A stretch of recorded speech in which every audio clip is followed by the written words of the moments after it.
Good evening. I'm your host, Modesty, and welcome to the Celebrity Spotlight Live Talk Show, where we take you beyond the lights, the cameras, and the action of celebs, authors, actors, radio hosts, movie critics, athletes, performing artists, businessmen and businesswomen, and noteworthy professionals. We are excited and delighted to have as our guest tonight Miss Tracy Arnold. She is the CEO and founder of an organization called Arnold's Place. It's a safe and caring environment for the homeless, teen moms, and individuals with HIV/AIDS in Largo, Maryland. Good evening, Tracy. How are you this evening? Great, I'm fine. How are you? I'm doing well. Thank you so much for accepting our invitation. We know that you're very busy, and we value and we appreciate your time. We want to know tonight for the next 28 minutes all about your journey en route to becoming the CEO and founder of Arnold's Place. And we would like to start by saying this. It takes a very special kind of individual to invest and sacrifice and give their lives to such a cause as homelessness. It's an enormous task. I live on the East Coast in New York, and the homelessness in New York City is staggering right now, so much so until our mayor is being blamed for the number of homeless people that are in New York City. It's never been this bad before. So the cause for which you have taken up Arnold's Place is tremendous. And we just want to say in advance, we want God to bless you in that, and we know that you're going to be very successful. Let's start here, Tracy. What career path were you on prior to becoming CEO and the founder of Arnold's Place? I'm in the mortgage profession. I'm a mortgage broker, licensed loan officer, and I have been doing that since 1998. Okay. It wasn't until 2013 that they required that we become licensed.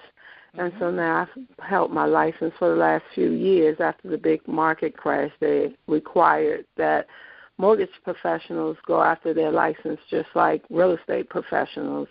So now we are licensed. And I've been doing it, like I said, since 1998, which in that time, starting in 2005 to 2010, I owned my own brokerage shop, and it was named Mortgage Consultants for Life. We were a subsidiary of Residential Mortgage Corporation, where I'm actually back now contracting, doing loans again for first-time home buyers. And my niche is really dealing with people who wouldn't think they otherwise qualify for a home. People who credit scores or may have some dings in their credit, or their credit scores don't meet the guidelines up front. We offer a free first-time home buyer course that allows people to come in and take the course, and I walk you step by step, literally step by step. And the proof is basically in the pudding, as they have said so many times, because we've had people change their situation from not being able to even find a place to rent because their credit was a little challenged to now owning. That's great. So as you forestated, you're used to dealing with people. And when did you discover your passion for helping those in need? Where did the desire itself come from?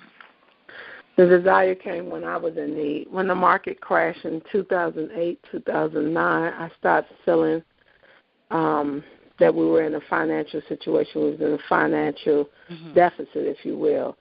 And when I had to close down my mortgage company in 2010, there I was. I owned some real estate properties, 7 properties of my own, some cars, 3 luxury cars, and I was faced with my utilities and my water to be turned off. And here I was with a person who had, was helping everyone else, and now I was faced myself with a financial situation. And when I went to seek public assistance, they told me I didn't qualify because of my financial records from the past of what I Right. had made from my previous earnings, and it struck something in me at that time. But then furthermore, as I was my new church home, at the time I was at another church, and then I moved to the church that I'm in now. And at that time, the bishop said to me, while I was facing bankruptcy with my business, he said, you will do the church's finances. And at that time, I learned of so many different people who needed help and who needed assistance. And, Yes. you know, people fall on hard times, but that doesn't make them bad people, even though sometimes we can be guilty of not being wise stewards over our money. I mean, So true. we all can confess to that, but that still does not mean that we're bad people.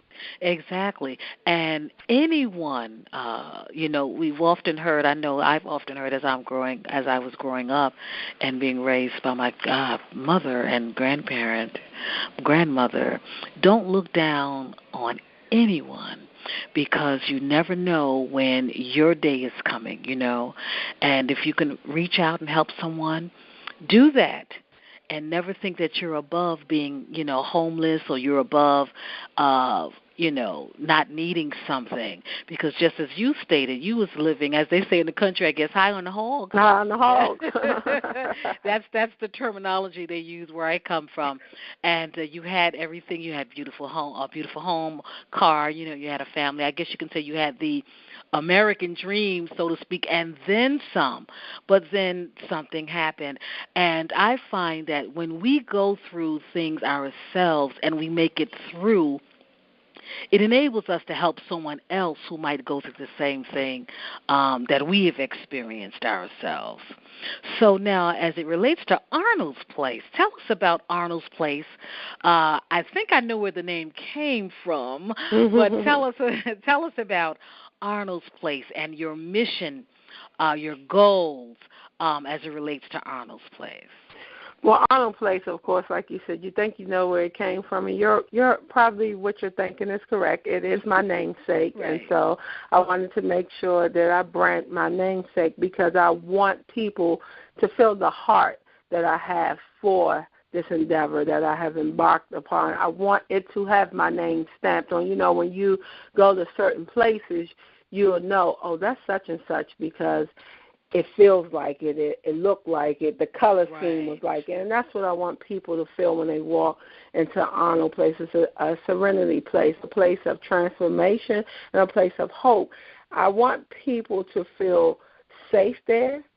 I want their lives to be transformed, and I want them to feel like they have hope in some situations where they feel hopeless. So Arnold Place is going to be a transitional home, and the reason why I chose for teenagers and young women, because although my financial situation happened when I was in my early 30s, in my teenage years, I lived my life the way I wanted to, for lack of better words, and I made some choices that could have ended me in a road of destruction, and I wanted the young women, because if you start young enough, you can grab hold so that they can know how not to make these wrong decisions, how not to fall into the wrong arms because of financial situations or because you're facing some kind of hardship as far as your heart is concerned, your health is concerned, your family is concerned.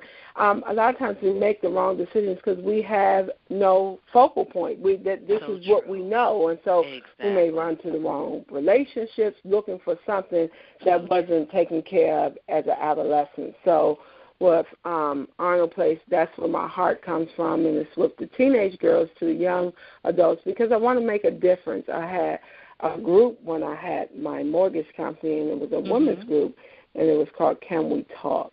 And that group was for women to come together and talk about the concerns that they just face. Our rules were no gossiping and no male bashing. Right. But most of the women in that group had issues that stemmed from when they were teenagers and young girls. That it was that young girl inside of them that was still crying out as a grown woman, as a professional, as an educator, as a married, as a mother. All of that has still not been healed over all of those years. And so, I began to ask God, how could I help?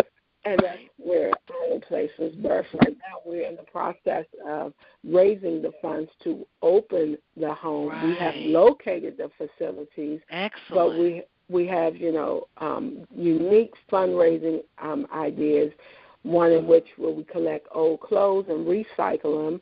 And the recycling company, old clothes and shoes in any condition, the recycling company gives us money per pound for the clothes and shoes.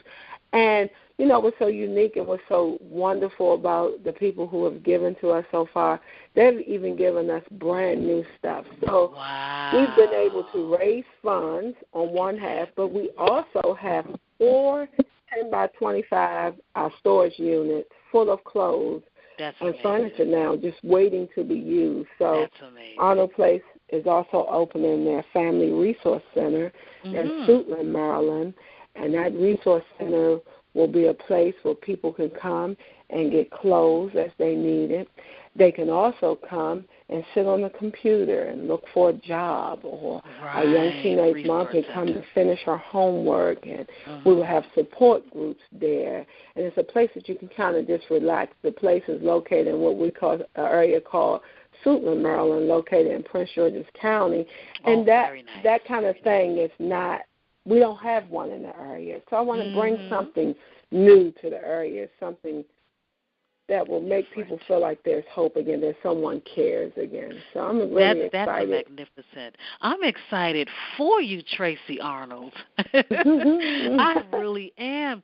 And you mentioned that it's going to be in Prince George's County. And it's interesting that you said that, because I have a friend of mine who wrote a book, and she's getting ready to she wants to record it on film.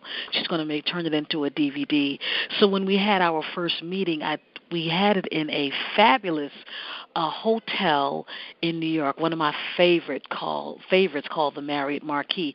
And the reason I took her there is because I wanted her to be in a place that had a lot of decor, that had a lot of color, that had a lot of lights, in a place that was very decorated, so that we can formulate the script and just begin to write about her book and her play and stuff like that.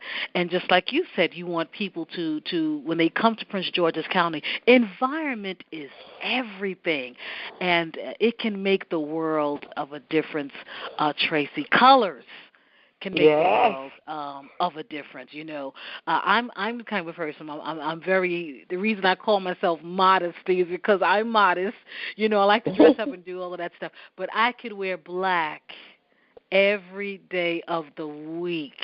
You must be my twin. And just put a little gold with it, put a little silver, put a little fuchsia, put a little purple, put a little yellow with it. I love black because black is so classy, black is so basic. But sometimes you want to lighten up, especially in the spring and in the summer. You want to lighten up because it does something to the mood. It does something to the mood. So now, as far as Arnold's Places, do you have a specific deadline as to when you want to raise a certain amount of funds, or how about tonight? Can we raise the money? No, all jokes aside, our fundraising efforts are going to be going on continuously. Last year, because we were new, we started out a $5 campaign. We were looking and trying to encourage 1 million people to donate $5 for these efforts. So with the fundraising efforts as far as the clothes and the shoes and the monetary donation, our website is definitely up. I heard you mention Largo. When we started out, we were renting an office space just so we can have a professional look and, have a professional location. But now we have moved. We're in the Suitland area, so we're in Suitland right now because we have our corporate office in Suitland, which is right around the corner from where we're renovating the Family Life Center. Now we're excited. The Family Resource Center, excuse me. We're excited. We're going to open that in August this year. So we're on a 30-day. Yeah, we're on a 30-day countdown. So I love it. People have been pouring in and just wanting. give to the organization and give clothes, give shoes, and even monetary donations. Just like you all were so gracious enough to send us that monetary donation. And that really makes people feel, it makes me feel great because, you have a vision and you believe in God for it. And then you need other believers to attach on and say, I'm with you, sister. I'm with you. I believe exactly how you believe because I want to help the community. I don't want to just give them a handout. We're going to be giving a hand up at Arnold Place. So. Exactly. And you mentioned that it's the resource. You said life first, but that's exactly what it is. Yes. It's a I keep resource. using the word life, and I must need to add that in it. I think you every time I'm talking about it, I say life. Because that's what it is. The resources will give people a better life and a better opportunity to have better things in life. It's a resource, but it'll help them to do better in life. So it's right. You were correct when you said that. When you said it's a life. I mean, AJ will tell you who you met originally. If she was here, she would tell you. I keep saying Arnold Place Resource Life Center or Life Center. I keep using the word life, no matter how I say it. I keep using that word. So yeah, it's definitely purposed, and I'm so glad that so many people have joined in, giving donations. And after our call tonight, I'm going to go on Twitter and I'm going to give them some information too, where they can make monetary donations. I'll give them. What is your website, by the way? Okay, the website is www.arnoldplace.org, ARNOLDPLACE.org. .org. Okay, right. Okay, and then they can go on that site and make the donation. They can also see some of the things that you're getting ready to do. Now, the last question I want to ask is, as it relates to homelessness, has homelessness ever came home? What I mean by that is this: has it ever reached anyone in your family? Have any of your friends, ever experienced, being homeless or, having to live in a shelter or anything of that nature? Absolutely. I have several people that are a part of my immediate circle. I have people that work directly with me day by day that have experienced that. And I've never been homeless or I've never had to live in a shelter, but it was by the grace of God. Not to say that God didn't have their hands. That was just part of their story, and it just wasn't part of my story. But I could have been homeless myself. I've seen so many women coming out of divorce just by merely in church and having to go to a homeless shelter due to domestic violence, due to pregnancy, young girls that are teenagers that are pregnant and their parents put them out, so they're homeless because the shelters are basically full. I mean, you really have to look high and low to get shelter these days. So this is one of the things that we really want to make a true impact. And we know that right now we can't house everyone, but we're going to do our best to make sure if we cannot, right then and there help them with being able to place them in Arnold Place, that we have other resources and other partnerships that we can say we may not have any more room, but ABC Foundation has room, and we're going to take you right over there right now because they have the same beliefs, they have the same mission. We're all on one team, and that's what we're trying to do, build a community of resources, a true community of resources, because one person can't do it all by themselves, but if we all come together, we can make a difference. That's right. We can make a difference in someone's life. And how far is the Life Center going to be? How far is it from Oxon Hill, Maryland? Oxon Hill, maybe a 10 to 12-minute drive. Really? Yeah. Okay, great. I'm asking. It's not walking distance, but it's not far at all because you leave right from Suitland Road. I know you said you're in New York, but place you leave right from Suitland Road and hit Suitland Parkway. And literally, if you don't get caught by lights, 10, 12 minutes, the max is 15 minutes. Max. Now, for individuals who want to to donate clothes, where would they take the clothes? I'm asking you because I have a friend who lives in Oxon Hill. Well, the people who would like to donate clothes or shoes, they should come to 4931 Suitland Road. Suitland Road. And that's in Suitland, Maryland. Mm-hmm. And they should also call our number to schedule to make sure that we're in the building, because right now we're doing the renovations. Sometimes we might step out because we have to go get some things. But the number that they should call is 202 431 9811. 11. Okay, 4931 Suitland Road. Okay, so what is the name? Is this is the ABC storage place or this? No. This is actually the resource center. Oh, okay. This is actually. Oh, okay. It's under renovations right now. But we're expected to be finished within the next 2 weeks. That is wonderful to hear. Because what you're seeing all of the end result of your labor. You know what I'm saying? Yes. You've been planning, and people have been donating, and they've been helping out. And I'm sure you've been planning and praying and praying and planning. And praying. And now everything is getting ready to open, and it feels good when you have something in black and white and you actually see that thing manifest. So often we start things and don't finish them, or we get started and become sidetracked or become detoured. But you have, I would say, pretty much met your goal. You're getting ready to open in 2 weeks. That is phenomenal. Are you having like a grand opening or ribbon cutting ceremony or? Absolutely. The reason why I will give people at least a 30-day window to make sure that they can come. We were trying to do it the first week in August, but as I was thinking about it over the weekend, I said, well, I'm going to need people to give them to save the date and, to prepare for it, because at the end of August you start planning back to go to school. So I just want to do it right, and I want to have everything right. Sometimes you can get anxious, and I was like, I just want to get in there. I just want to be finished. But things are moving along so quickly. They're moving along just as they're supposed to move on. That's what I believe. But I'm definitely going to have a ribbon cutting and a blessing, a grand opening. We're going to open that up to the public so people can see what's actually out there, what's available, when you can come and everything. So it's going to be great.